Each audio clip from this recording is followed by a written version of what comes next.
तुळजाभवानी मंदिराच्या खजान्यामध्ये गेल्या 2 वर्षांमध्ये 49 किलो सोनं आणि 662 किलो चांदीची भर पडलेली आहे। आता नाथ, शाक्त आणि कपालिकांच्या आराध्य देवता असणारं तुळजाभवानी मंदिर श्रीमंत श्रेणीकडे सरकू लागलंय।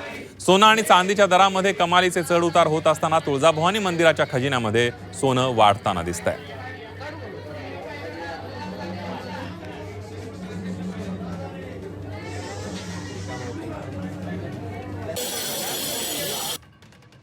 आपण बघतोय 2 वर्षांमध्ये 49 किलो सोनं आणि 662 किलो चांदी देवीच्या चरणी अर्पण करण्यात आली आहे।